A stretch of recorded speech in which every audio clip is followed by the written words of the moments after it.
तर पहिला प्रश्न की मातीचा तवा वापरल्यानंतर योग्य पद्धतीने कसा धुवावा, तर हा सगळ्यात जास्त विचारण्यात आलेला प्रश्न आहे. तर अनेक वेळा मातीचा तवा योग्य पद्धतीने धुतला नाही तर तो तवा खराब होईल अशी अनेकांना भीती वाटते. तर लक्षात ठेवा, तवा पूर्णपणे थंड झाल्यावरतीच धुवावा, कारण तवा लगेच थंड पाण्यात टाकल्यानंतरून तव्याला तडे जाऊ शकतात. त्यामुळे तवा धुण्यासाठी कोमट पाणी वापरा आणि मऊ स्क्रबर वापरा आणि तवा पूर्णपणे धुतल्यानंतरून स्वच्छ कोरडा करून हवेशीर जागेवर ठेवा. तर पुढचा प्रश्न आहे की राख मिळाली नाही तर तवा कसा घासायचा. कारण प्रत्येक वेळेस राख अवेलेबल होईलच असं नाही आणि शहरी भागात पण राख भेटतेच असं नाही. तर अशा वेळेस तुम्ही तांदळाचं पीठ घ्या आणि तांदळाचं पीठ तव्यावरती हलक्या हाताने लावून घासा.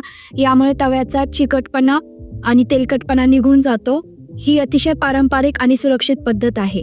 आणि जर तांदळाचं पीठही अवेलेबल नसेल तर तुम्ही थोडंसं बेसन पीठ लावूनही तवा घासू शकता, पण यापेक्षा उत्तम ऑप्शन आहे तांदळाचं पीठ वापरा.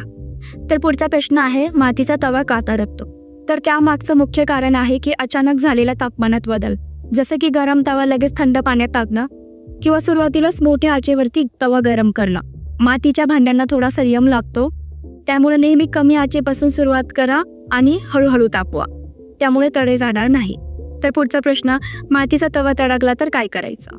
तर अनेकांना पडलेला हा प्रश्न आहे की तव्याला जर थोडा जरी तडा गेला तर मग तो तवा वापरायचा की नाही वापरायचा. तर तुमच्या तव्याला जर थोडा तडा गेला असेल तर तो तवा लगेच खराब झालेला नसतो, तो तुम्ही परत वापरू शकता. पण जर तव्याला तडा मोठा गेला असेल आणि तवा हलत असेल तर अशा वेळेस तो तवा वापरणं तुम्ही टाळा.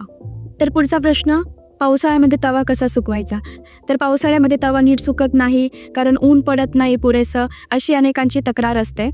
तर अशा वेळेस तुम्ही तवा धुतल्यानंतर तो फक्त ठेवून देऊ नका, तर तो स्वच्छ कपड्याने पुसून घ्या आणि थोडासा कोरडा झाल्यानंतर त्याला 2 ते 3 मिनिटे हलक्याशा आचेवरती तापून घ्या. याने काय होईल की तव्याचा आतला ओलसरपणा कमी होईल आणि त्यानंतरून तवा कोरड्या आणि हवेशीर जागेवरती ठेवून द्या. तर आज आपण तुमच्या कमेंट्समधले काही प्रश्नांची उत्तरं दिली आहे. तुमचे असेच प्रश्न आणि प्रेम आम्हाला नवीन व्हिडिओ बनवण्यासाठी प्रेरणा देतात. अजूनही जर मातीच्या तव्याबद्दल तुमचे काही प्रश्न असतील, काही शंका असतील तर तुम्ही कमेंट्समध्ये विचारू शकता. त्याबद्दल मी पुन्हा एक नवीन व्हिडिओ नक्कीच बनवेन. तर व्हिडिओ आवडला असेल तर व्हिडिओला लाईक करा, शेअर करा आणि चॅनलला सबस्क्राईब करा. तर भेटूया पुन्हा एकदा नवीन व्हिडिओसोबत. धन्यवाद.